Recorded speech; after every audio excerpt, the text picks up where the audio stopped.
When I was growing up in the 90s and early 2000s, it seemed to be a pretty linear life, and I always thought that's also what's expecting me when I will be grown up. With linear, I mean a very straightforward life and orderly path. School, studies, and working a job. Sounds quite boring, but back then I truly thought people, including myself, were living in the moment, completing one thing after another, without being greatly disturbed or frightened of potentially missing out on other opportunities. Now, 10 to 20 years forward, comparing those times of my childhood and youth with today's world and my adult life, I realized that I was completely wrong. I feel nowadays no one is living in the moment anymore, no one is embracing a simple life, and worse, no one is somehow willing to pour all their attention and focus into single activities. Today, it's rather about doing more things at the same time, multitasking and getting the most out of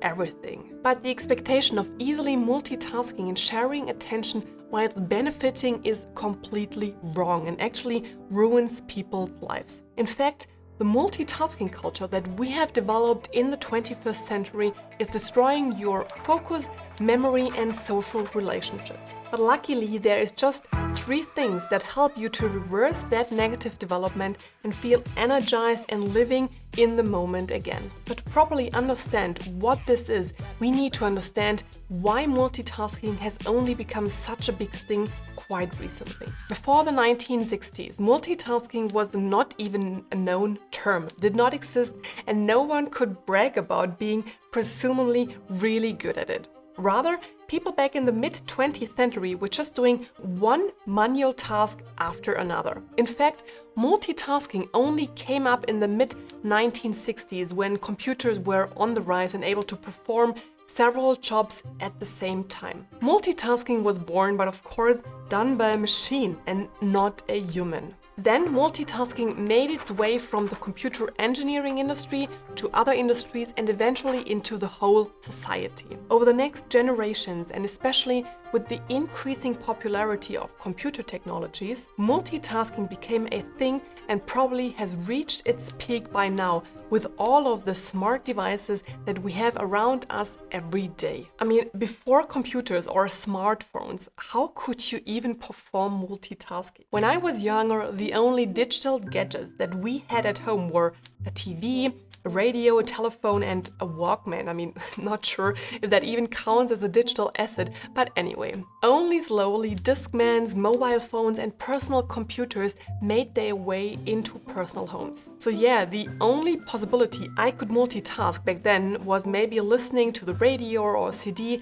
whilst reading a book or drawing something. Now look around and see what's just in your room that you can multitask with today. Probably a smartphone, a TV, maybe a smartwatch, a laptop, maybe even a tablet, earphones, or an additional desktop computer as well. Most likely you have been multitasking forever without even thinking about its consequences, which are, by the way, a lot worse than you might have thought. But before looking into the negative effects of multitasking, let's briefly debunk what multitasking actually is, because we've all had a completely wrong understanding of it by now. Even though it's called multitasking, it's actually not. And even though you and me usually inflate our perceived ability to multitask, meaning we basically overestimate ourselves, of course, the human body is more straightforward than you think. Because the human brain cannot do 2 or more tasks simultaneously. Expect they have become completely automatic. But as long as that's not the case, trying to multitask rather leads to task switching. So to repeatedly go back and forth between one or the other task. Maybe more prominently known is media multitasking, which is the engagement with or switching between multiple media streams such as TV, phone, music, text messaging, and so forth. I mean, we all know that type of multitasking, right? Watching TV and at the same time checking your phone, or working on your laptop and at the same time listening to music. So as long as those activities are not fully automatic, task switching causes disruption in the primary task that may lead to errors as well as a longer time that is required to perform both tasks. In short, when you think you multitask and are super efficient, you are actually taking longer because you're making more mistakes since you're not completely focusing on your main task and have frictional losses when switching back and forth to the second task. And that's, by the way, not the only bad thing about multitasking, but there are even worse consequences, which we will come to in a minute. Before, let's briefly look at the situations where multitasking actually works. That's when you are performing two very automatic behaviors. For example, when you're going for a walk and listening to music or talking to someone else. I mean, easy, right?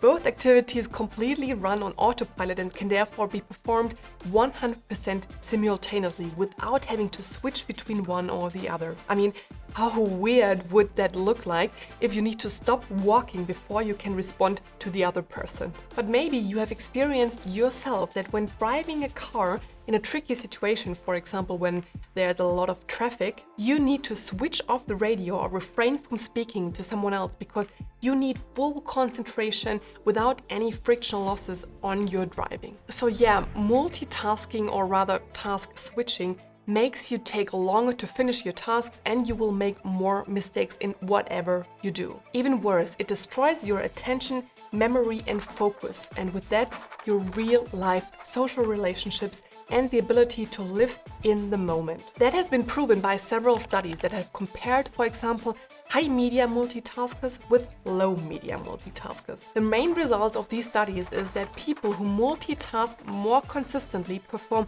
worse in multiple, but even then in single tasks that require such skills like memory, attention, or self-control. That means even when heavy multitaskers go back to a single task, they are worse doing it because they have ruined their skill level through multitasking. But the worst thing is that this is not limited to performing tasks at work or university, but also in private life. Just think about a night out with friends where you meet for dinner at a friend's place or in a restaurant. How long does it take until the first one picks up their phone and checks Instagram or WhatsApp? Then, how long does it take them to leave the phone aside and pick it up again? I bet that almost everyone around you is quite often at their phone, even when being with friends or in other social situations. And that's the actual problem. You multitask, or rather switch between conversation and phone, or between discussion and WhatsApp, and every time you switch, you lose a fraction. You lose track of the conversation,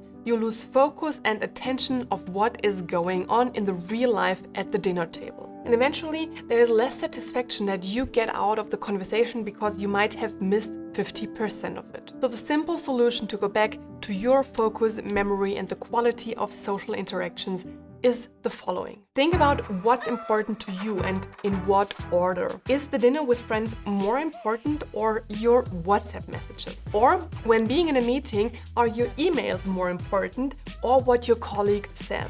Once you know that, focus on the thing you find most important. If it's the dinner, put your phone aside. If it's the meeting, close Outlook or Gmail. And finally, stay on track and don't think you can multitask, because you can't. So stay focused on that one thing and you will realize you get so much more out of each single interaction and activity than ever before. Now, if you want to commit to reducing multitasking but aren't sure if you can stick to that promise, make sure to watch this video where I share a simple strategy to finally make habits stick.